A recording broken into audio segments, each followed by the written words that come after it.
leadership is not a position. Right. And Right. so, when we refer to people as leaders, I think we have to be careful that we're not just calling them a leader because, they have president on their name, CEO, Don't because start with this. that's a Don't position, you start with this, Jay. right? Don't you start with And this, Jay. so the leader, a leader could be reporting to the CEO, or the leader could be the janitor. Yes. The leader is someone. Again, it's somewhere in here, and how they let that outwardly manifest.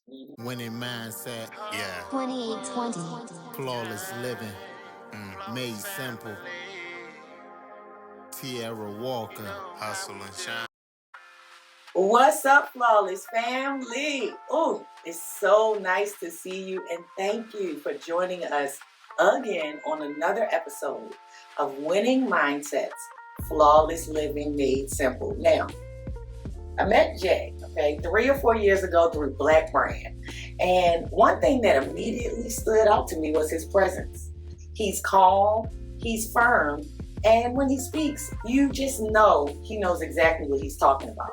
And what's really special is that we were able to reconnect and truly get to know each other better as classmates in the LEFCO Leadership Development Fund. We just graduated. Best class ever. Best 2026. 2026, which made this experience altogether more meaningful. Now, there's a level of trust and confidence that you bring into every room, Jay. And that is the kind of leadership that we're going to dive into today. So, Jay, I'm really excited to have you here. Welcome, welcome, welcome. Thank you so much, Kiera. It's a pleasure to be here. I'm humbled by those words, and I'm glad we got to get to know each other much better through LEFCO this year. So thank you. Yes, thank you too. And you know what? Because I'll be having lots of LEFCO guests, because now I've made 30 new colleagues, and so I am honored to have Jay as the second guest from my best class ever of LEFCO leadership. 2026. And for those that may not know you, just go ahead and introduce yourself. Tell us a little bit about what you do, Jay. Okay, so Tierra, I am currently serving as the administrator of Housing and Neighborhood Services for the City of Newport. So I've been there almost half a year now, believe it or not. But I've been in the housing industry for my entire career. This is my 20th year, believe it or not. Have served in the federal government at HUD, Housing and Urban Development, state government at the State Virginia Department of Housing and Community Development, also at LISC, Local Initiative Support Corporation, and now at Newport News. So I've done local, state, federal, and nonprofit. But everything is all kind of tailored to how do we best improve quality of life for our residents. Okay. Well, you know what? I love that. So, here's the thing. Let's get this thing started. Okay. Let's do it. Now, based on what you just said, what continues to really drive your commitment to community at this big stage of your career? 20 years is a long time. I appreciate it. We could all kind of take our career paths any direction, and I could probably easily have gone more into the private sector, but I think I've always been driven by seeing communities thrive. When I lived in Philadelphia, I fell in love with Philly. I grew up in the DC area, Northern Virginia. I had a passion for that community. Lived in Richmond for 16 years, same thing. Now, working for Newport News, I live in Hampton. Strong heart for Portsmouth as well, and all of Hampton Roads. And so wherever I have found myself, I really try to plant my roots and really dive in and say, how can I, help make this community its best version of itself? And sometimes it's kind of like you stumble into something. So I didn't necessarily know that I was going to get into housing. I studied business at Virginia Tech, and went to grad school. Go ahead. Go ahead. Well, I got some more questions. Well, so I had a minor in urban planning at Virginia Tech, and actually that was even an accident. So I went to the guidance counselor one day, and I was actually changing my major from one business focus area into another. And she said, you've got a minor here if you just click this button. I said, oh, I do? She said, you have a minor in urban planning. I had been taking all of these electives over a period of like 3.5 years. Wow. I was almost done with school. And, but I didn't realize really that I was focusing on urban planning. And all of a sudden I said, I think I want to get a master's degree in this. So I went up to Philadelphia, went to Penn. That's where I met my wife. She was in a 1-year program, my second year. So I was in a 2-year program. She was studying teacher education, but city planning, city and regional planning is what I studied. And there was a focus on community and economic development. Right. And that's what you do. That's what I do. And that's Yes. what brought me to like the HUD world and everything related to that. That is so interesting. It's like just following the path, right? It's like you don't even know you're just interested in it. And that's one of the best things. Like I feel like a lot of the conversations now, and we're not going to go into this rabbit hole, I just got to say this. Yes, sir. A lot of the conversations talk about, how college doesn't have value because you pay so much money and so on and so forth, right? I feel my dad used to always say something to me, and it may apply just in a slight way, which is everything in moderation, meaning that it's like, yes, if college is not for you, good. There are millions of other things that you can do, right? College is for some people, and it provides a value that is kind of like unexplainable in that it gives you the opportunity to seek and find yourself in the course of gaining that education and following your interests, and then it will connect you to a job. Especially if you are looking in those areas that will overall provide some value to others when you make it, right? Absolutely. So, yeah. And it's there are different positives of college and other experiences. And so, for instance, sometimes it's the people that you meet. For example, freshman year, I joined the Black Business Council at Virginia Tech. The president at the time was Tavares McCoy. Wow. Well, we connected like some 20 years later, and now I'm partnering with Tavares all the time. See? I mean, yeah, that's what I tell my daughters all the time. College is about those connections. The people that you're sitting across class from, asking for a pencil or making jokes about going to the caf are going to be your next senators, are going to be your next doctors, your next attorneys, your next, when you have children, they're teachers, they're principals, they're admin. But a good point though about, college can be for you. And maybe it's a different path. And, don't discount community colleges. Right. The best class I ever took was at Northern Virginia Community College. It was a public speaking class. Wow. And I'd say, as I say, Right. But, and maybe it's a certification program. And maybe it's going straight to work, straight into the industry. But I think you got to figure out what that path is. Absolutely. I definitely agree. Don't discount college. Yeah, don't discount if you have that opportunity. Right, and that's all I'm saying. Is that I just don't like a lot of the discourse around, college doesn't have value because of what you pay. Because you're gonna pay one way or another. And so ultimately, that's how I feel about it. It's like you're either gonna pay in the experience and the time it takes to equal that similar career path, or not even similar, but similar income.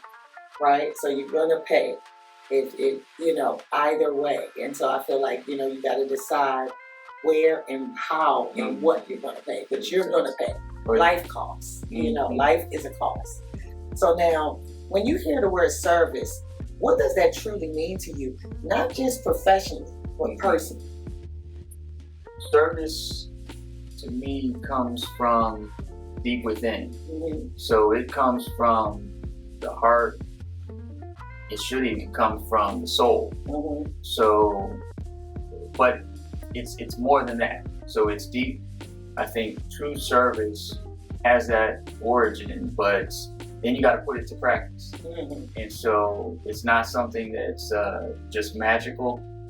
It takes work. So it takes finances. Mhm. It takes time, especially time.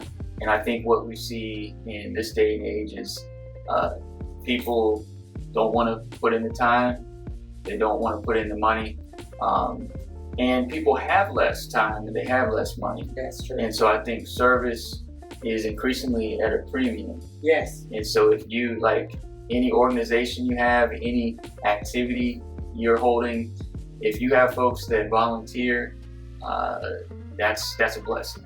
Absolutely. I appreciate that answer and you kind of sharing your personal thoughts. Yes. Now, like you said, you've done so much in housing and neighborhood development. What do you believe, though, right now is the biggest opportunity for communities like ours here in Hampton Roads? Mm-hmm. We have an opportunity to reinvent ourselves. Mm-hmm. And what I mean by that is we don't have this abundance of new land. Mm-hmm. We're surrounded by water, all of our communities, and so we have we're built out. Yes. But that's an opportunity to say the land, the properties, the homes, the buildings that we have, how do we refresh them? And if there's any opportunities for infill development. Mm-hmm. So if you have, let's say, vacant parcels where there's nothing, or maybe extreme dilapidation, Mm-hmm. those are opportunities as well to, for developers, oftentimes smaller developers, Mm-hmm. working on the infill types of development, Right. to help to bring that street, that neighborhood back to life. Mm-hmm. And once, one house comes back to life, it's the opposite of, in planning school, what they talk about, the broken window syndrome. Mm-hmm. When one homeowner or renter, what have you, lets their property start to fall by the wayside, Mm-hmm. others tend to do that. Yes. So when you bring it up, when you elevate, others will do that as well. So I think we have a great opportunity, and I compare it to places just south of here, like in Raleigh. Raleigh has amongst the youngest housing stock in America because they have an abundance of land. So the city of Raleigh has a lot of space, but the outskirts have a lot of space, and we don't have that. Right, we do not have So whereas places like Raleigh and in other parts of the country can continue to build out, what we have to do is think creatively about how can our local governments, for instance, encourage redevelopment or revitalization. And oftentimes that could be a grant program, and other creative solutions. Right. No, I hear you on that. And I see that, and I saw that most recently with attending that city council meeting I keep talking about. There was a young man who came in with a small developer who was well known in the community. Black, both of them were black, and I was so proud to see it. And what he was doing was he was actually returning imports to the street he grew up on, and they had, beside the house that he lived in was a vacant lot. Mm-hmm. He was able to get a builder, and they designed 3 townhouses, Nice. right, that would bring 3 brand new homes. I mean, they were beautiful too, and they had everything completely built out, to show us on the big screen and everything. And the city was so proud, to give them that variance to be able to build townhouses on this main single-family street. Nice. Because they were still quite large. So the houses were still going to be like 1,800 square foot each. That's how big the lot was. Wow. But they're 3, and they had off-street parking. Okay. So I thought that was really cool, and I see that a lot where I think that too, our communities, these different cities, you're in new communities, I'm here in Norfolk, and we just finished LEFCO. And it's kind of hard to, when we do as much community and city by city gaining of information that you and I both have, it's hard after being in LEFCO to look at the other cities and what they're sowing into their citizens, their community, and with the smallest amount of land, right? They're willing to, if you got a good plan, the mayor just told us last night, if you have a good plan, bring it, Absolutely. and he will get it going if it lifts up the citizens. Right. And so I think that's super powerful now. a lot of people want to help but don't really know where to start. So what does real community impact actually look like in action, right? Like in action. And I don't mean as an employee, but so much of in all the people that you come in contact with. Can you give us an example of what that looks like in action? I think, empowered communities, empowered neighborhoods, empowered individuals and leaders. The opposite of that is, folks not really standing up for their community. So I think that, we really want to see a lot of civic engagement. And actually that's something that our neighborhood services office is focusing on. In Newport. Yes. We've seen some good models of that, actually here in Norfolk, in Hampton as well.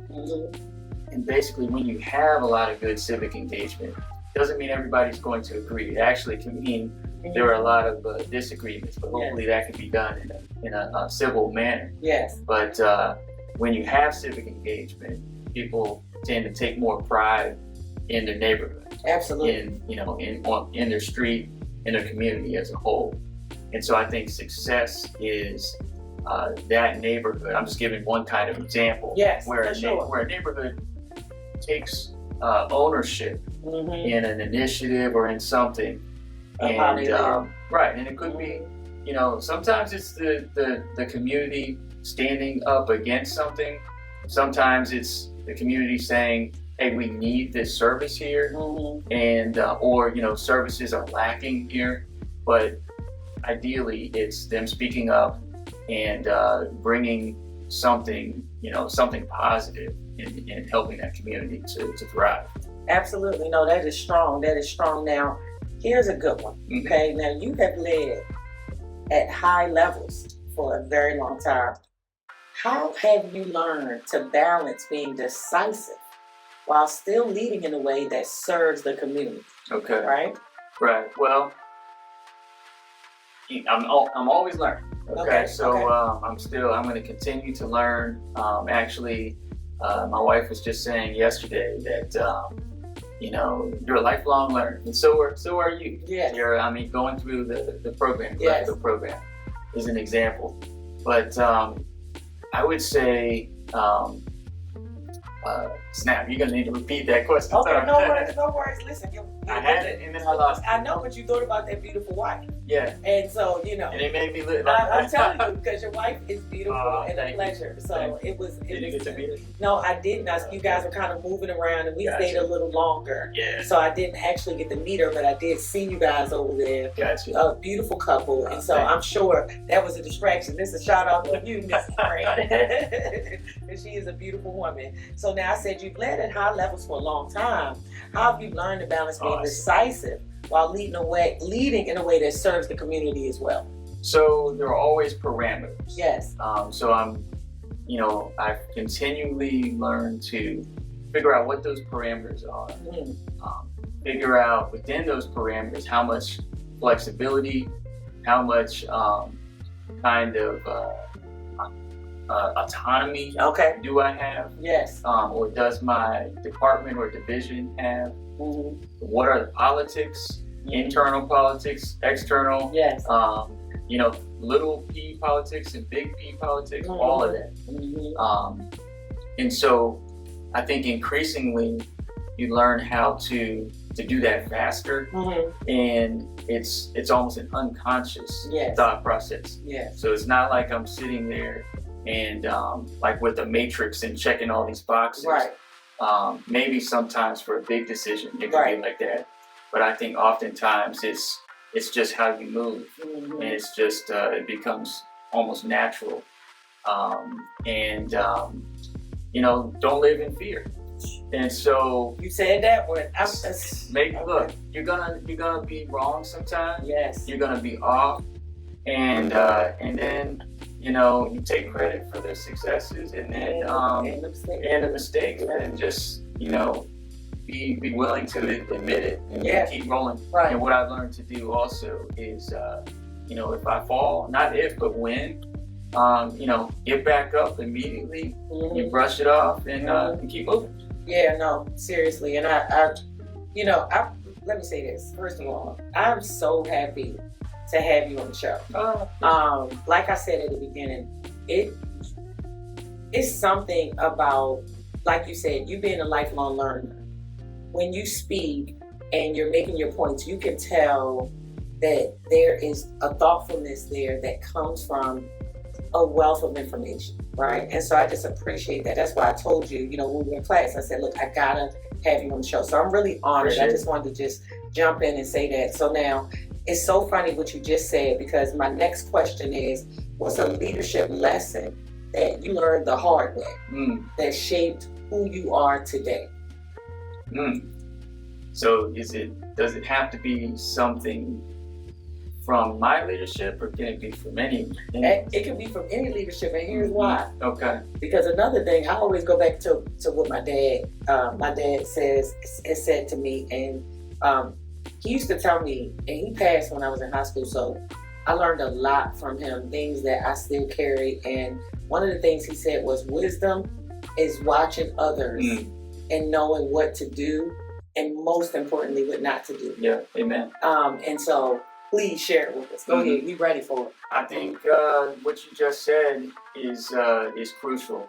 So, if you live any length of time, you're gonna see the good, you're gonna see the bad, and no one's perfect. Yeah. And so there are some good folks that I've seen that made some mistakes.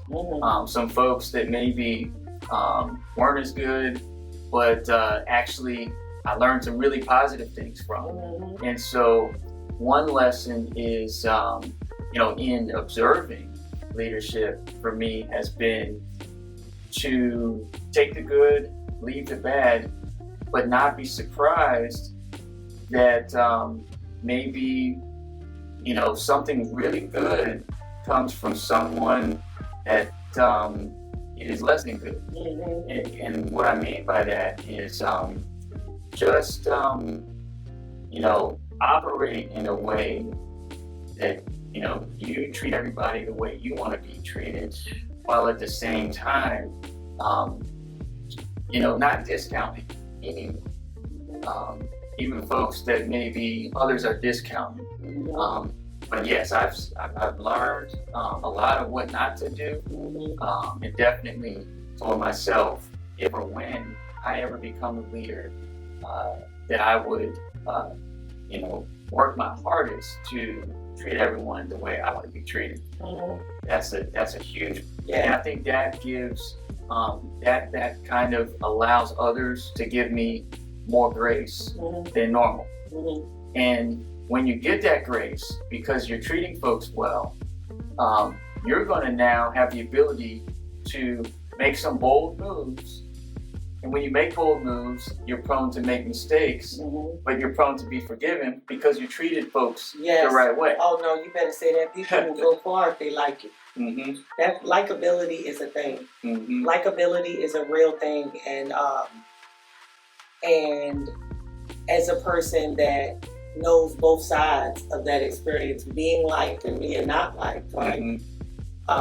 Whether you care about it or not, it is how you make people feel that really determines that.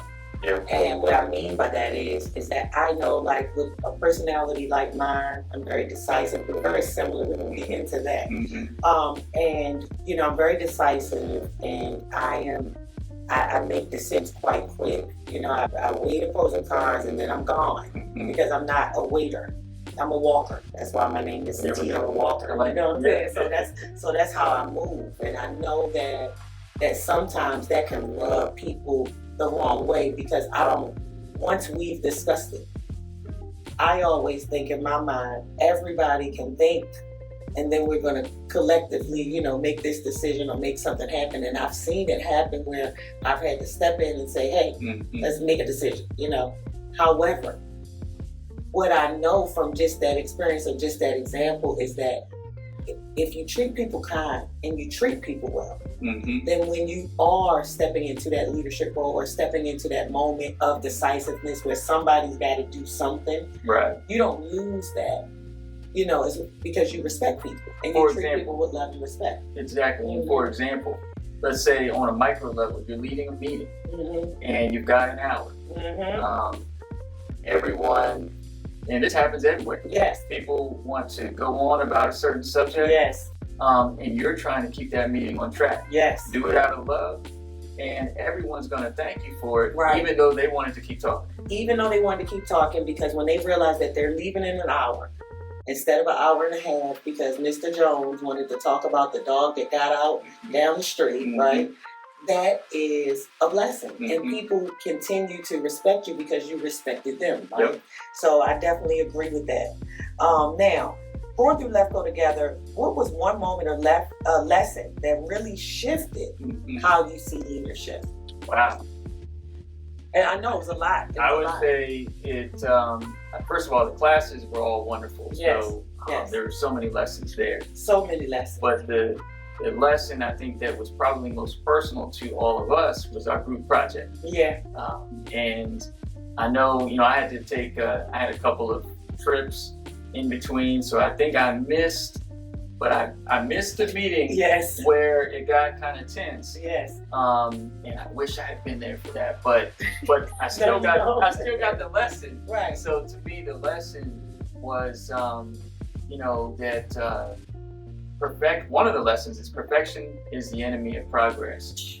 And Oh my goodness, Because that's a good one. we had picked a project, Yes, and they tried to and change we're it. about a week away from trying to change it in the middle, Yeah. trying to change it at the end. Yes, it was New suggestions, right. And it's like, just you gotta run with it. yes, And I will admit, Greg, if you're watching, the blessing box was, Greg's gonna be so mad at me. The blessing box was not my first choice, me either. but it ended up being a beautiful project. And look how many people it's impacted so Right. fast. I Right. mean, it's like, I think what it is that we wanted something grander. Mm-hmm. I think that when you get together in a group like this and you see all these leaders and you're a leader and you're in the room with all these amazing folks, Mm-hmm. it's like we want to, and I this is how I feel is what happened. Mm-hmm. I feel that we do not realize who last night said the thing about the ripple. One of our classmates last night in her final speech, she said something about how one drop of water, Is that your name? it may have been, or was it Java? It may have been her. Yeah, Okay, we're well- giving both of them Well, credit. we're gonna give you both credit. We forgot who said it, but one of our classmates said that every drop of water sends ripples. And I think as we were all thinking in our minds and everything, even on how we came to the project, remember with the cards, Right. I feel like I think that people, not necessarily me, I think that people wanted to do something grander Mm-hmm. that they did not realize, I don't think really until last night, right? How much that one little box Right. has impacted and changed the energy right around that church Mm-hmm. and the people who are served by that box. Absolutely. And I think that is the bigger thing. For me, it was never about that. I didn't care about it at all. Like I felt like whatever they decided, Mhm. because I think I had shared with you that I decided in this class, once we did the disc, for me the most impactful thing was the disc. Mm-hmm. The disc and Frank from Fairleigh Okay. and yeah. that whole panel, That was right? good. Yeah. Because for the first time after being in sales for over 25 years, I'm using DISC as an employee. And to hear from super successful, billionaire companies, right? Or $1 billion earning companies, right? To hear how they, deploy this one thing to make their hiring and their teams be effective. It changed things for me because I realized Mm-hmm. you're an employee. And I know that sounds so silly, right? That makes sense. As a principal broker, everyone that comes and works is an independent contractor, right? So you have a responsibility for their actions as it relates to, laws and fair housing and those things that directly affect the documentation and, all of the things that you do in the process of sales, of real estate sales, right? But until that class, that was the first time where I said, no, I need these agents to take the disc. And it's changed things for me because I've taken it as an agent with other companies, but never really referred or understood what it meant as an employer and why it is so important, right? And since then, I've had my friends to take it, right? Because, and the reason why is because we are all business owners. And so I was like, listen, y'all, this is our, just think about this. I'm like telling them how it's impacted me. And all my friends are high D. All my close friends are high Ds. It presents in different ways, right? But that is dominance. For people that are not familiar with what a DISC test is, it is a personality test that shows the difference in your adaptive style, which is your style at work and when you're in networking and outside of your most safest, comfortable environment, and then your non-adaptive personality, which is you at home, you in your personal time, you at your most relaxed. And it has just been, for me, that was the biggest shift, was realizing I need to know who's around me and how to utilize their skills for their best benefit, because that's all I am trying to do as their broker. It's like, before even thinking about implementing the DISC, the whole goal is to lift these agents up with their best skills and help them to succeed in sales, right? But now, knowing that this person needs to be spoken to in notes and haikus, and this person needs hugs and butterflies, and this person needs a peanut butter and jelly sandwich, or whatever, right? In order to best receive what you're trying to give, or how it's best to receive. It's really, it came right at the right time. That was powerful for me too, in a slightly different way. I've taken, and I think you have too, taken a disc before. Probably the first time I took it, I didn't think much of it.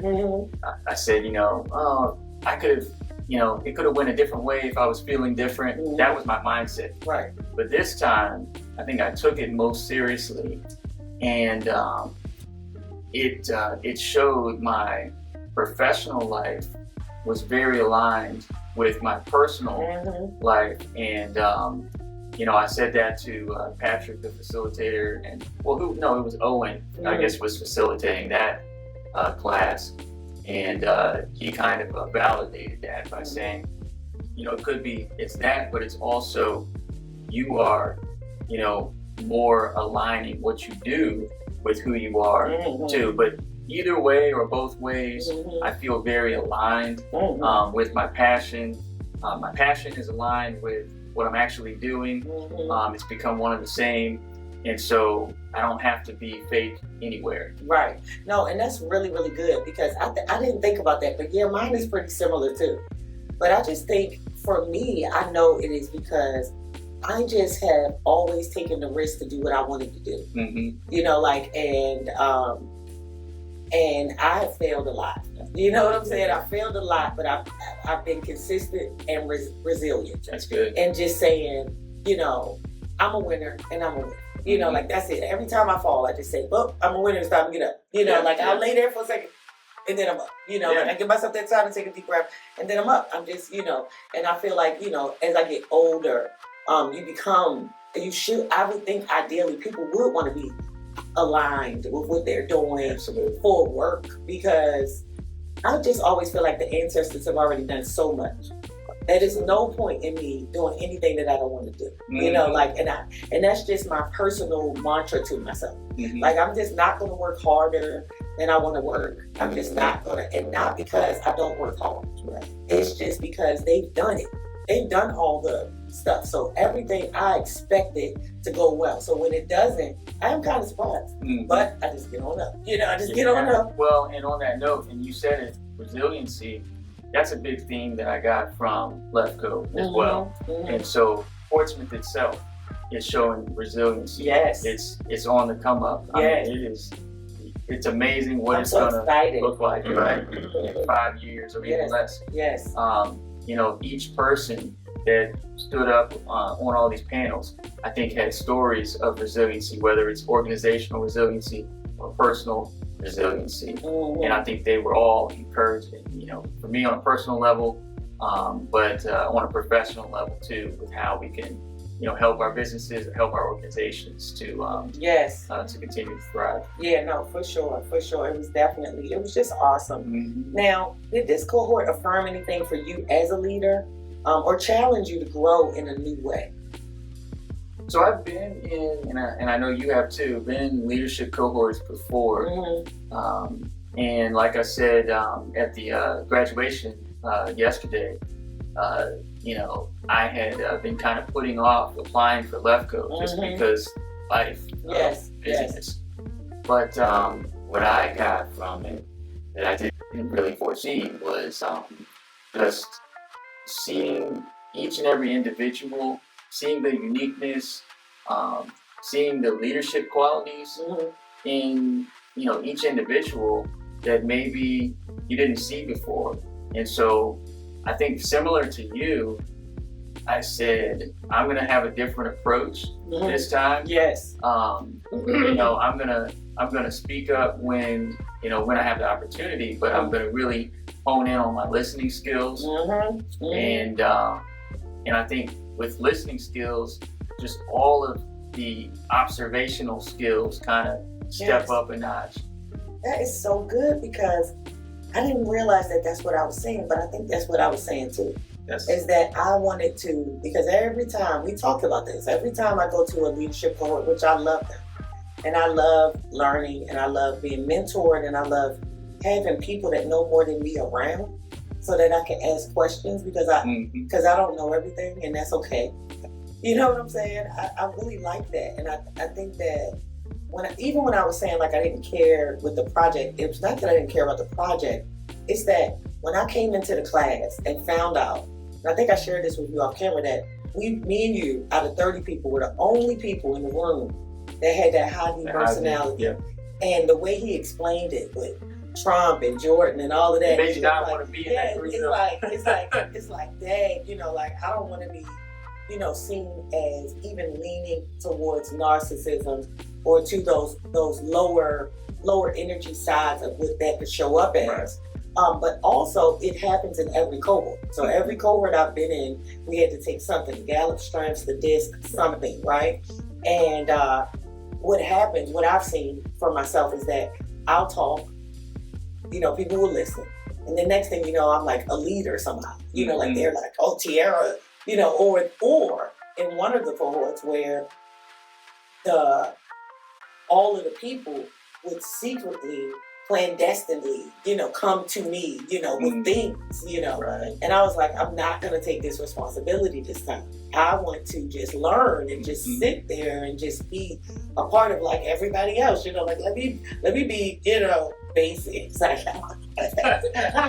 Cohort big, I'm just joking. Okay, but you know, let me be like everybody else. I said, I'm just sitting here, right? And so I detached from that natural step upness to listen and to see. And this is the other thing that I got from it, was that by doing that, I got to see really for the very first time how those things show up in other people. Like last night, again, just for referencing back to graduation. Right. And you have, you know, we each had, you know, we're supposed to have 15 seconds to 5 minutes to talk. And, you know, everybody wasn't able to make it. Some people were, you know, doing amazing things. One of our classmates, their 10-year anniversary trip, you know, that's so nice. So, you know, we weren't able to do that. But what I mean was some people had paper, some people had phones, some people just was off the cuff, you know, but that's how the whole class was. It was like by me sitting back, I was able to see how other people interact and think, and I was the whole time applying it to that disc. Like, oh, so this is how this shows up. You know, you're gonna bring a paper with 8 pages, you know, or oh, this is how this shows up. Like you have a poem and a haiku and, some stuff to pass out to the class, Right, for right. example. This did not, none of this happened. It's just Right, example, but that's what I'm saying. It's like, it was interesting to see and to see how other people interact and to give other people, because sometimes, I think you know this as a leader, what ends up happening is people will begin to defer to you. And it makes me sometimes feel that I'm taking away. People will say to me, no, we want to hear what you have to say.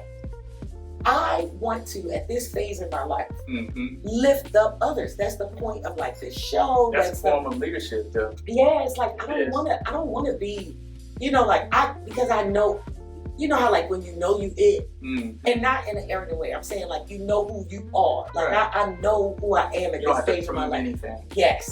So it's like at this Even point, to yourself. right? So it's like at this point, I love being able to like have people like you, have people like Lisa, have people like Biggs, people that have been on the show, Mark, that have been on the show this season, right? That I'm able to have these conversations with and give them their flowers, their shine, their ability to share.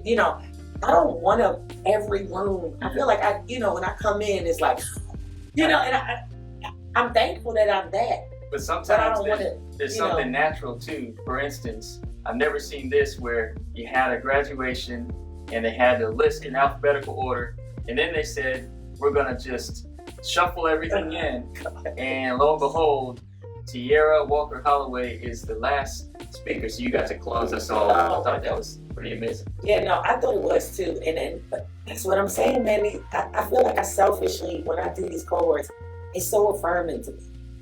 With this position that I'm in, there is no team. As a principal broker, there is no team. You can have your manager brokers, you can have associate brokers. Below that, there's no one that you can turn to and ask a question that's not going to look at you like you're stupid and or lose a notch of respect for you, right? And so I have no one around that's like, my friends are all business owners. None of them own a real estate company. Okay. Do you see what I'm saying? They all have businesses that cover, every job, energy, transportation. Really like some super smart women and men that I consider friends that own these amazing companies, but they're not in my business. So I can talk to them, but I find that that's, what's the point? They don't, like we can talk about ideas, but, if we're not in the same field, it's not much you can give me unless it's marketing, things like that, right? Right. So when I do the cohorts, I do them for that affirmation to see where I am in my own growth and development, right? And for me to every cohort I do to be lifted up as a leader, it just affirms me and it gives me that battery to keep going when no one's around.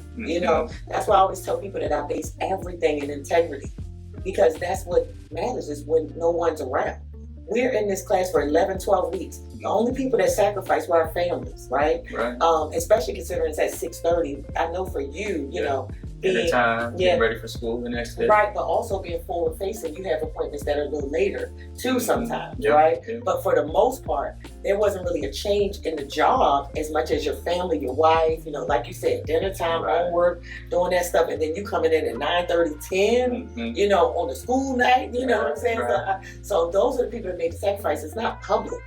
So when you're in that experience, then to be lifted up as a leader, it's just like, yes, I'm doing something. Oh yeah, something you said about integrity as well. So leadership is not a position. Right. So, when we refer to people as leaders, I think we have to be careful that we're not just calling them a leader because, they have president on their name, CEO.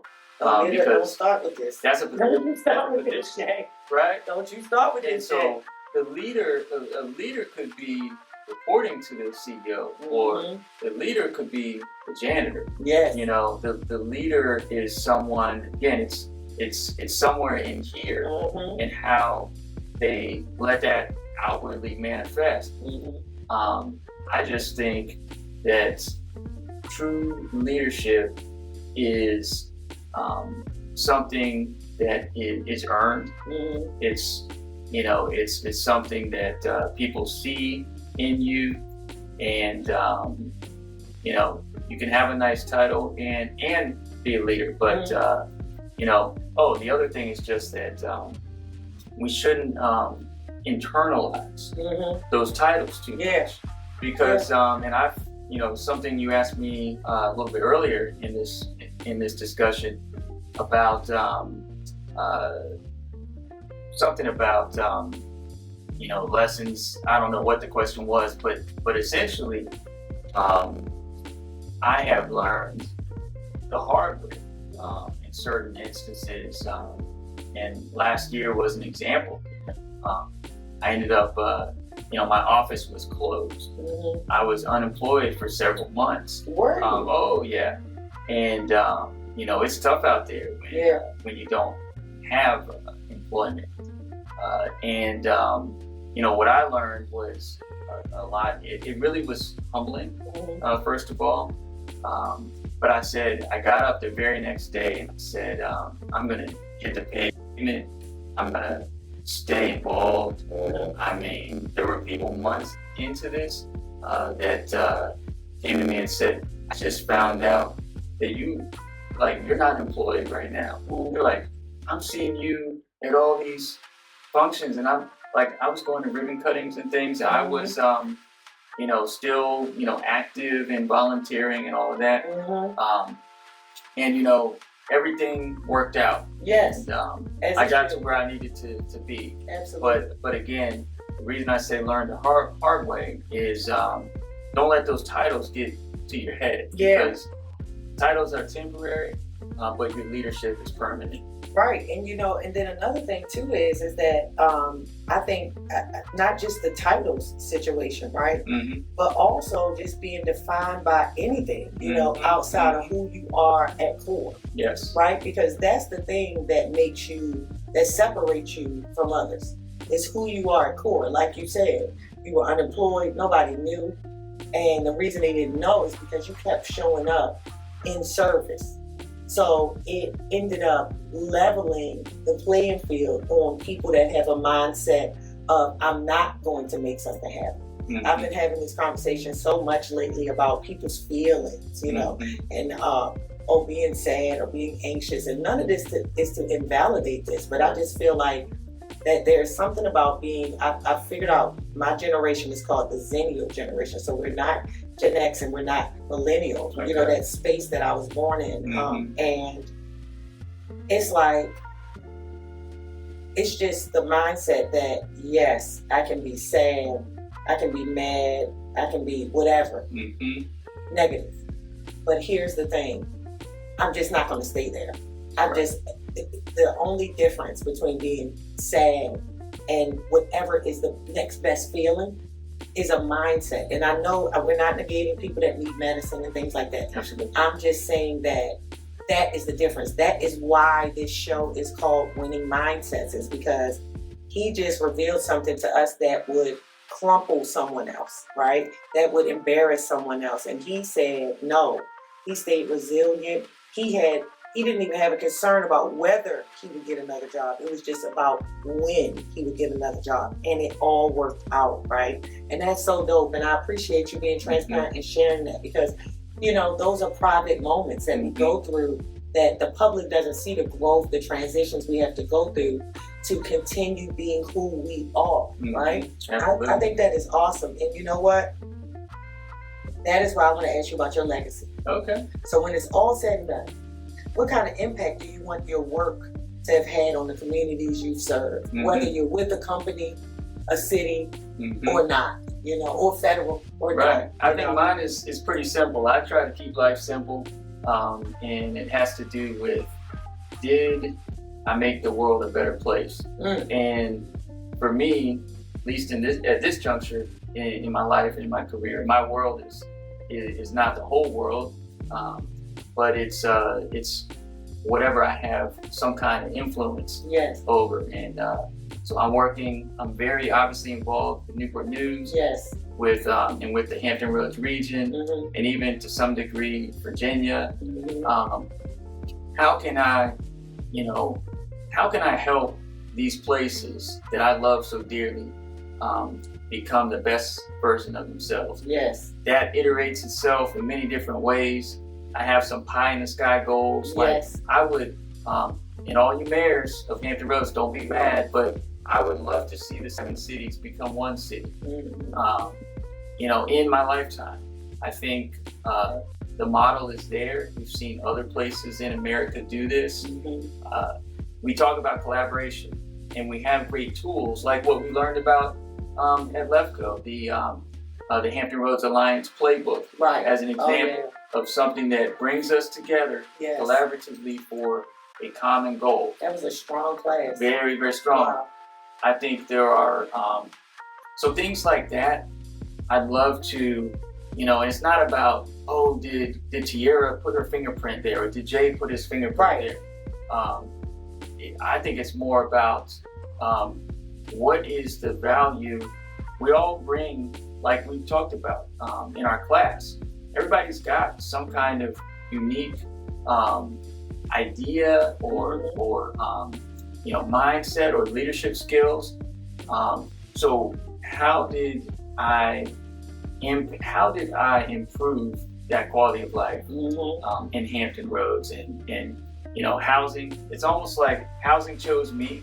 I didn't necessarily choose housing like we talked about in my history, but nonetheless, housing and me, we're stuck together. No, that's so. And so I'm gonna just continue to push for the best possible housing situations Yes. for all of our residents. Yes. It's gonna look different for everybody. I appreciate it too.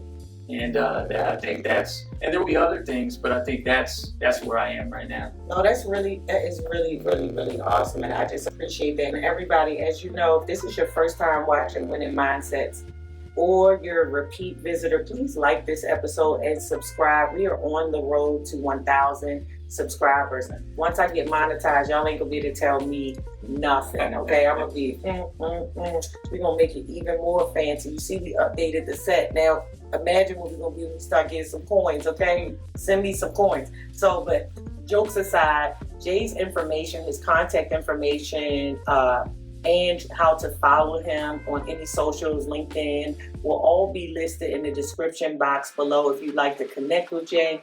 If you need more information on housing and Newport News, I know he will provide the resources if he himself is not the direct resource, and any resources throughout Hampton Roads that he can extend to you. I'm sure you could shoot him his office an email and they will get in contact or reply back to you. So now, finish this sentence for me, Jay. Okay. Leaders stay leading by staying true to themselves. Strong. That was good. But, or Okay.